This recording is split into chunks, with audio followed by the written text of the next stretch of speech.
Hamilton? Yeah, it's been good. I think the position that we're in, the mindset has to be one that win, lose or draw, you have to be prepared to look into it to a degree, but in the same stretch, I think football, like everything in life, moves on quite quickly. So it's important that we're not feeling sorry for ourselves all week, and that we quickly, get the heads on to prepare for the Saturday. I think the result against Hamilton shows you just how difficult this league can be after the good result against Celtic, but it shows 100% it's got to be a concentration the whole time.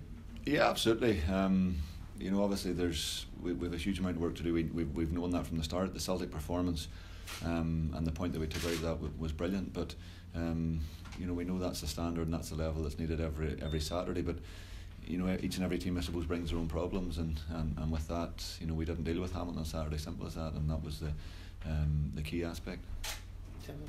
Your compatriot Neil Lennon playing it up against him, yeah, it'll be interesting. And again, as I mentioned before, probably had a good chat with Neil before I interviewed for the job the first time round. So he was brilliant. I got his number through a friend, and we were on the phone for about half an hour, and clicked straight away. So no, he's a good guy, and a lot of time and a lot of respect for him, and thank him for that aspect for it. But obviously on Saturday there's 90 minutes of football to play. There's also going to come up against your sort of compatriots quite often in this league. I mean, do you have to sort of take that sort of friendship side out of it and realise that these are the guys that you're sort of competing against, and you can't be sort of too friendly with them at times? Absolutely, and I suppose that the league I've come from, to be fair, the 12 managers there were all quite close, and I'm still quite friendly with quite a few of them. But on a Saturday, you wanted the 3 points, and you would do whatever it takes to get the 3 points. So, and I don't think that's going to be any different here. So, it's nice obviously to have a few people that but in the same stretch, as I say, come 3 o'clock on Saturday, it's about 3 points, and that's all. Have you been able to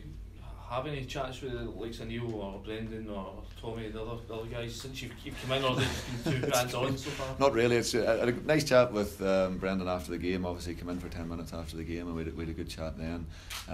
But no, apart from that, it's been I suppose quite a busy couple of weeks. So with that in mind, it hasn't been that option to do that. Does last week's game give you an indication of why the team has had the sort of start it's had? Does it give you a few pointers as to what the difficulties are in the squad, and what needs to change and what needs to be improved on to sort of turn things around?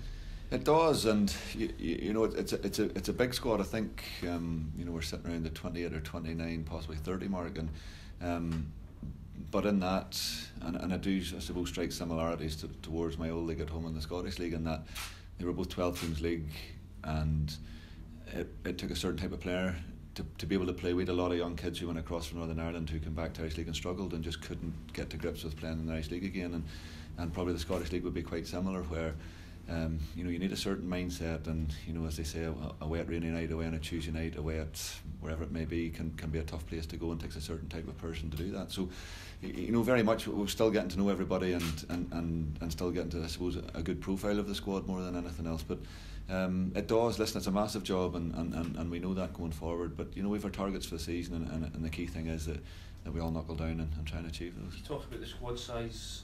Is that becoming an issue, or is it difficult to manage, just having so many guys? I mean, obviously going to be guys who are not featuring, and they can become sort of down or disheartened or disinterested, and you've got to manage that so it doesn't sort of spread into the squad. I mean, how have you found that so far? Yeah, I think the key thing, only been in the job a couple of weeks, I think it was important not to go in and make wholesale changes from day one based on, from the outside looking in, how I thought it would be. So I think we're getting to that point now within a few weeks where you're starting to get a better understanding of the squad, and ideally it's something we do have to plan for moving forward about how we manage that. We've had a few bounce games most of the Tuesdays in the last couple of weeks, more than anything to make sure that I get a look at the whole squad, and it tops everybody up from a fitness point of view, and that's allowed us, I suppose, to split training a wee bit to ensure that we still get that quality. So, but no, it is something, and ideally, we're still in the market. We're always in the market for a player, and ideally, maybe in the next week or two, there still could be a possibility of an out of contract player coming in. So with that, yes, the squad is big, and it is something that we'll have to look at. Is that going to be January then? It's going to be, or if you can get guys out before then, is that the priority for you, just to get it down to a more manageable level? Yeah, I wouldn't say it's a priority. At the end of the day, at this point in time, the players are contracted and they're there, and we'll do absolutely everything that we need to do on our side. But the key thing is, I suppose it'll be dependent on how players feel. As you say, if people are out of the squad for 3 or 4 weeks at a time, they might not, it might be their choice, and again that's something we'll have to deal with down the line. You spoke about your ambitions for the club, and Tony as well spoke about how high he wants the club to be in the table. But with staying in the Premiership this season, would you deem that as being step one and a successful season? A hugely successful, and probably that was the biggest misquote of all time, because if again, and I'll explain that one, if you watch that video back of BBC Sport Northern Ireland, the question was, what would be your ambitions at St Mirren? And down the line, it was the same at Coleraine. I stepped into a club, Coleraine were 11th on the table when I took over 7.5 years ago, and it took us that amount of time to build a club that was ready to challenge for a league and also that had won a cup. And St Mirren's exactly the same. Down the line, I would love to be in a position where, you look at the likes of Hearts, who are top of the league at the minute, but it was only 3 or 4 seasons ago that they were down in the Championship and had to come back up again. So, and the progress, I suppose, that they've made. Yes, they have a different infrastructure and a different size of a club, but in the same stretch, I think it's about making small steps and making them correctly. So, yes, I stand over what I said. The overriding emotion, I think, when you go into any job is that, of course, the dream is there that you want to achieve something and want to win something.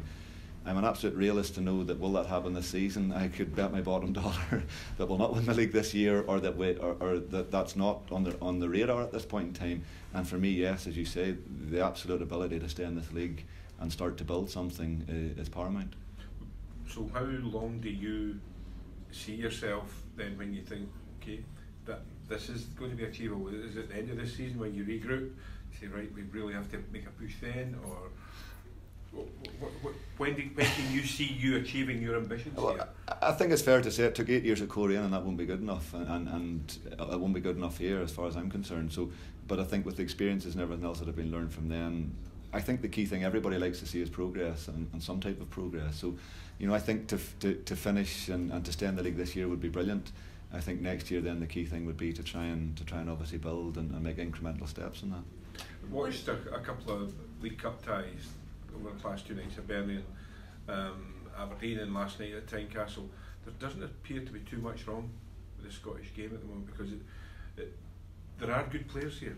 And what are your perceptions of the Premiership now after a couple of weeks? Yeah, I've been very impressed, and as you say, I think it probably doesn't get the credit it deserves up here, and possibly with some of the signings managerially throughout the summer, it'll maybe bring a bit more clout to this area and to the league as well. But my initial interpretations of it have been very impressed. Not only by standards of training, but also by opposition and quality of a lot of the games that I've got to see.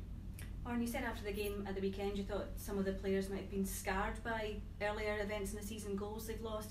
I know you're quite big on the mental side of things. Is that something you've been working on to try and help them? I'm not a psychologist by any stretch of the imagination, but I deal with reality, and the reality is they have lost games earlier on the season, they have lost goals, and with that it probably gives people a bit of an edge, or that bit of a feeling of doubt more than anything else. So, and as I said, this week was very much about, yes, we absolutely addressed Saturday, and we've spoke about it, we've met about it, and we've gone through what went well and more importantly what didn't go well.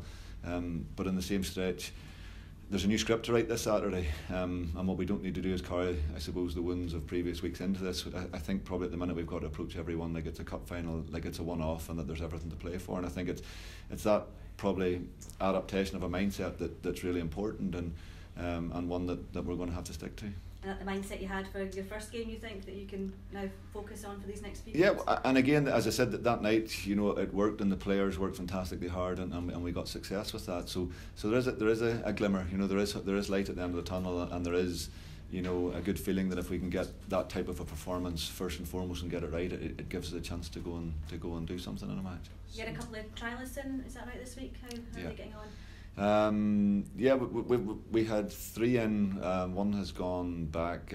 Simeon Jackson at this point in time has done well and looked quite positive. And Lewis McGugan is going to be with us for about a week or so we'll just see how that goes. So Simeon's still an option for you? He scored a hat-trick in a He did. Yeah, we'd be keen to do something there, and I think we're hoping that something will be done there. You also brought in a new goalkeeper as well today. Was that just about sort of bringing in numbers, obviously with Danny being still out injured? I think, yeah, the Danny one, I think we can't get real good clarification on how long that's going to be, but it's looking at least maybe 6-8 weeks possibly. And with that, we only have a very young keeper at the club, and if something was to happen to Craig, we're then into the emergency loan market, which I believe can't be from your own league, so you're probably looking at a second or third keeper from a championship club. So I think while Dean was available at that point in time, it would have been remiss of us not to, I suppose, cover bases by ensuring we got someone into Christmas. Any other injury news, guys coming back? No, probably not. No real change from through the week, so it's as was.